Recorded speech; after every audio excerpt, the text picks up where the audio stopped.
And welcome back, everyone. Welcome back. As we are getting ready here for our next series, as we're getting ready here for our next quarterfinals match, I'm in shock. Not gonna lie, mate. I am in shock right now. I was just watching Crank stream. It was crazy. It was crazy. It was wild. It was a 24-minute late game on ley lines of all sorry, not ley lines, on Amygdala, and it was crazy. It was wild. Went all the way to late game, 24 minutes. It was very close, right back and forth. Honestly, it looked like Clem was gonna take it, but Zoun popped off. Zoun, he popped off. He was crazy. He was wild. He was able to have a crazy comeback, took some amazing fights, and was able to take it in the end. We are jumping in mid-series into the quarterfinals, and Zoun is leading 1-0. I'm in shock. Not gonna lie. That was... oh my god. It's crazy. Oh my god. And spawning in the bottom left corner of ley lines, we have the French Terran player, the Red Terran representing Team Liquid. It is Clem, the current best player in the world. He's down in the series, and spawning in the top right hand corner, we have the South Korean Protoss player, the Blue Protoss, representing himself, currently teamless, recently returning from the military, and he was on fire last game. I was just watching Crank stream. He's leading the series 1-0. It is Zoun. Let's go. Let us go. Zoun, he was popping off. He had some crazy fights, some crazy engagements, able to get the better of Clem in the end, even though Clem had the better economy. I'll be honest, Clem, he had the better economy. He had the larger army for quite some time, but in the end, Zoun, he was able to just turn it on. He was able to just take fight after fight, take a brutal engagement, able to get on top of the production and end the game then and there. I'll be honest, if Zoun didn't push into the main base and didn't push into the production, I do think that Clem could have kept things going, but alas, because the production was being camped, Zoun did overwhelm. He was able to overwhelm. As a reminder, we do have Shin and Trap ready in the lower semifinals, but for now we are focusing on this final quarterfinals match before we dive into the semis. Oh boy, here we go.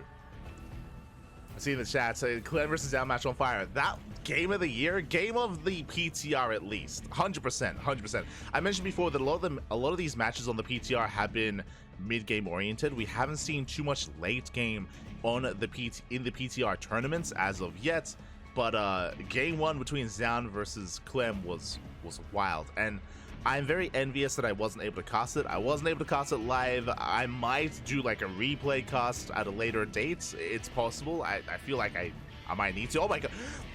As Zoun, he scouts.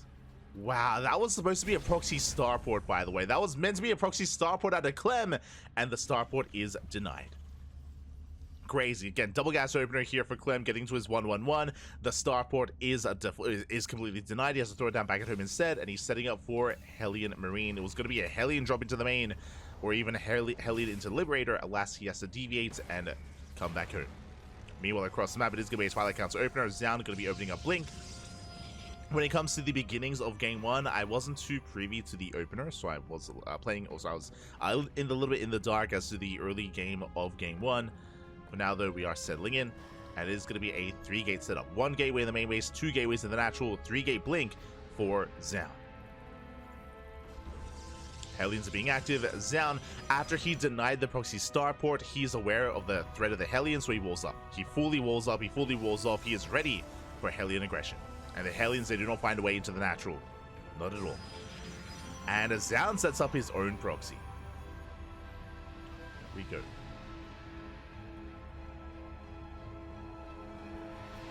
All viewers in Korea has been exploded. They're crazy. Don't miss out. Yeah, of course. For those who are unaware, Zoun, he came back from the military like 2 months ago. It's been around 2 months since Zoun's returned. I mean, we have been casting plenty of Zoun on our channel, and Zoun has been popping up in PvP. We've seen Zoun beat Hero time and time again in PvP, but it feels like Zoun's Protoss versus Terran and Protoss versus Zerg has been lackluster. It feels like that's the matchup that Zoun has been working on the most, and clearly that practice has been paying off. Woodmine Drill comes in. Zoun does split, does respond, and will clean up those Widow Mines. Oh no! Comes back too soon. 4 probes go down, and the Hellions, they bust into the mineral line. They do eviscerate the probes. 16 probes going down. Oh my god, at the same time, drop into the main, and Zoun is being pulled apart. Clem making use of his speed, making use of his multitasking, and despite the amazing game 1, that is 17 probe kills. Ay, far too much damage. Clem, he pops off. Across the map, 4th gate. What do we see? 1 gate in the main, 2 gates in the natural. It is 4 gate blink stalker. The pressure is on. Zoun needs to counterattack. Clem, what does he have? 2 bunkers on the low ground. 2 bunkers on the low ground. In the main base, there is 1 tank to defend. Clem has the bare minimum, but alas, the stalkers are pushing in. The bunkers, they don't quite filled up. The 1 bunker is going to fall. The other bunker will complete.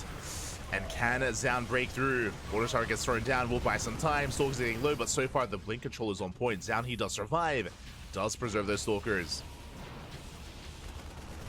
Blinks in, going for the tank. Tank gets 2 shot, but a lot of volleys go off, and there's a tank on the high ground as well. A massive surround, and Zoun gets shut down. GG gets called. Clem ties up the series. We are going to the ace match. GG. Again, the mine drop and the Hellion harass, it popped off. With that, Clem, he, in a way, forced the all-in. He forced the all-in out of Zoun.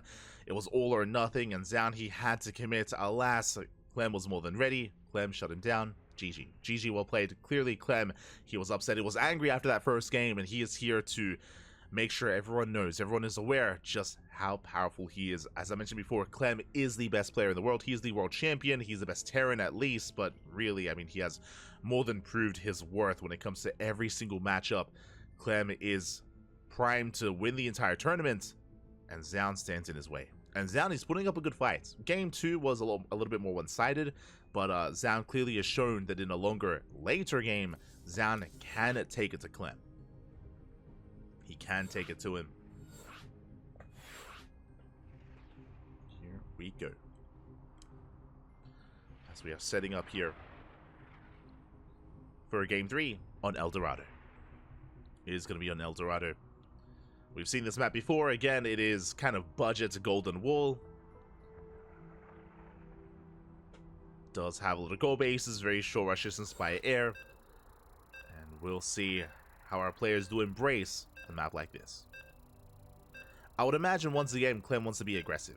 Clearly, we've seen that Zoun, in the late game, he can take it to the best player in the world. Clearly, you know, Zoun, his late game army control is on point. Clearly, it's a strength of Zoun. But can he get there? That's the question. Can he get to late game? Can he get up to 3, 4, 5 bases? He's going to try. He will attempt to do so. We'll see if he can. As spawning in the bottom right-hand corner of El Dorado, we have the French Terran player, the Red Terran representing Team Liquid. It is Clem. And spawning in the top, or in the bottom left-hand corner, we have the Korean Protoss. The blue Protoss player, it is Zoun. I know that the names are wrong. Hey. It's fine, it's fine. As we are going to be settling into game number 3, into the ace match. Oh boy.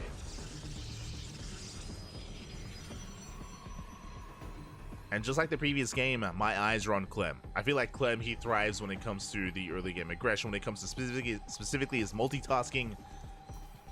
His aggression, his micro, his control. And just like the previous game, he can try to take advantage of Zoun early on. Probe Scout is coming in.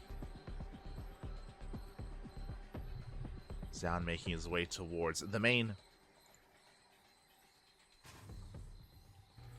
And we'll confirm the single gas opener. Clem being more economic this time. It is going to be a Rax expand. Rax expand here by Clem, going for a faster command center. The probe does confirm the second gas has not been taken. So now Zoun knows he's safe. He knows that for the time being, he's safe and sound. He can settle into his own build and not really be too concerned. Meanwhile, Clem is playing blind, is what I meant to say. Clem is playing blind. He is opening up without a Reaper. Likewise, no SCV Scout either. No SCV Scout, just Rax expand into Marine, into his own build. Not really too concerned with what Zoun is up to. Not really too afraid of what Zoun could be doing. There's that factory follow-up.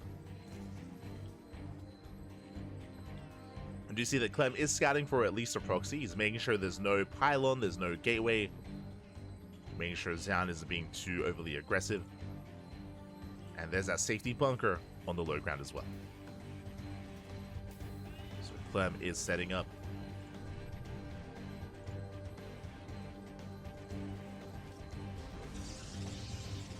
Meanwhile, back at home, interesting. Zoun going for a very different build. He's going for a standard opener initially into his tech. This time, not a Twilight Council, into Stargate. It's going to be Stargate Phoenix here from Zoun. Is looking for that map control, looking to try to shut down any kind of drop play and contain his opponents and gain map control from there. We'll see if he can pull this off. The downside, of course, of Stargate openers and Phoenix play is that you do leave yourself vulnerable to early pushes. Because Zoun scouted and saw the later factory, he believes that he can get away with this. I believe so as well. I mean, Clem can try to get into some drop play, but we'll see if he can punish the tech of Zoun. For the time being, is setting up for a mine drop. Marines filling up that bunker, just being secure on this 2-base setup. And the medevac is on the way for the drop. Now, we saw last game that Clem did pull Zoun apart and popped off with the Widowmine drops and with the Hellion harass. Unlike the previous game, this time there is no Hellion to try and distract. It's going to be minimal Widowmines here from Clem, so he's only going to have, what, 2 Widowmines at most? Not even. It's going to be 1 Widowmine and some Marines. So the likelihood of Zoun not being prepared for the drop play is going to be that much lower.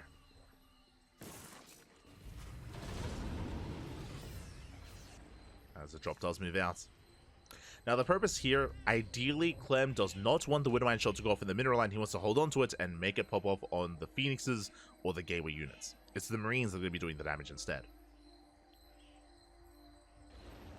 Yeah, we saw this build popularized by Bjorn and Maru many months ago. Even last year. Drop comes in. Phoenixes, they collapse forward. Widowmine is lifted. And Zoun will clean this up. He does blow away the Phoenix, does not lose much of anything. And nice control, will lose 1 probe. Just the one. 1 probe goes down. That's 1 probe for a medevac, a Widowmine, and 6 Marines. Now, at least Clem did scout. Clem, he was able to confirm that it is Stargate Phoenix, but that was an expensive scout for Clem. Zoun takes a lead. Zoun does take a lead. The Phoenixes are softened up, but he has now gained map control. See Zoun fanning out his Phoenixes, looking for any kind of crazy proxy, any setup. Making sure he is safe and sound. Likewise, Clem back at home is getting into his 2-base economy. Getting into his 3-1-1 setup. 3 Raxes, upgrades with the E-Bays. Working towards Stim, working towards his bio. Meanwhile, interesting, Zoun mines through these middle patches and he's going for the triangular third. I didn't get to talk about the map earlier. We were just a little bit too engrossed in the openers and in the build. But welcome to El Dorado. There are some gold bases here in the center of the map. There are these mineral walls that you can mine through to gain access to the southern half of the map as well. Just like here in the center, we have plenty of mineral walls. And Zoun is one to expand towards the south. We'll see if Clem does the same or if he expands vertically instead. As Zoun is taking, he has map control with the Phoenixes. I mean, again, that is the power of the Phoenix opener, is to contain the Terran on 2 bases, to deny any kind of drop play. And now he's taking into a Twilight Council, into a Bay, into Colossus. Getting quite greedy. It's a lot of tech and a lot of production on the way for Zoun. Getting ready for Colossus production, going for a safety immortal. And getting ready for charge, I would imagine, as well. Usually you would go into charge lots, not Blink Stalker, because Blink Stalkers have the same role as Phoenixes. I mean, the role is to hunt down medevacs, and there are plenty of Phoenixes. You see Clem setting up a trap. Ready to shut down those Phoenixes.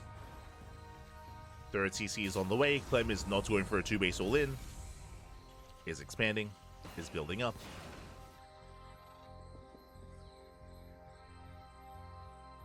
For the time being, Zoun just focusing on patrolling. I mean, he has an observer here over the main ramp. Likewise, Phoenix is covering the main air attack path as well. Speaking of, medevacs load up.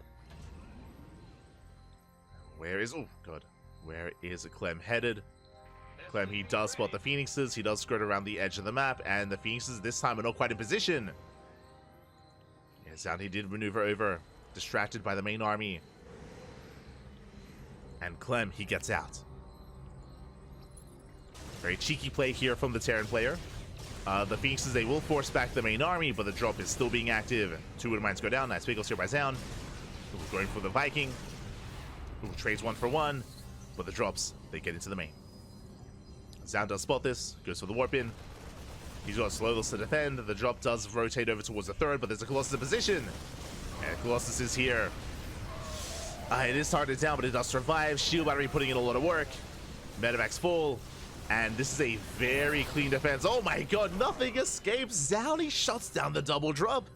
Takes down the Medivacs. What did he lose here? He lost 1 Zealot. Unironically, he lost 1 Zealot. That's crazy.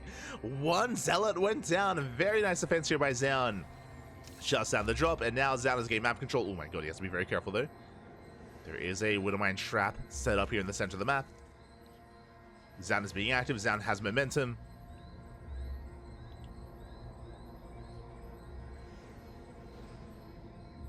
Likewise, Clem's army gets spotted. They do spot each other. Widowmines are set up behind the army. And Zoun does commit, does push in, goes for the tank, dives into the natural. Zealots are putting in a lot of work and here come the reinforcements. Yeah, the Widowmine shots, they do not go off. The boys have to be pulled. It looks like Zoun, he might just have too much. He's breaking on through again. He had a beautiful defense earlier, and now he's snowballing out of control.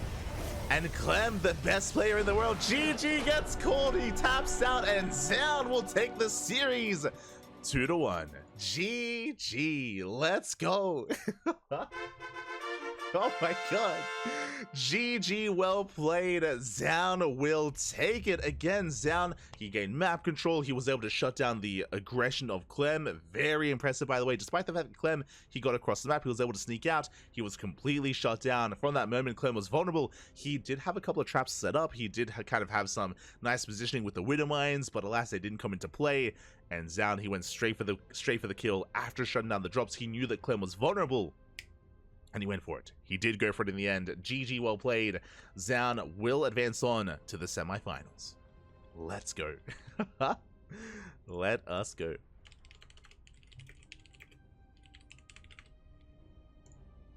GG, well played. With that, we have our semifinalists. Exclamation mark. Or I should say, check out the link on top of the chat if you guys want to have a look at the back yourselves. Here we go.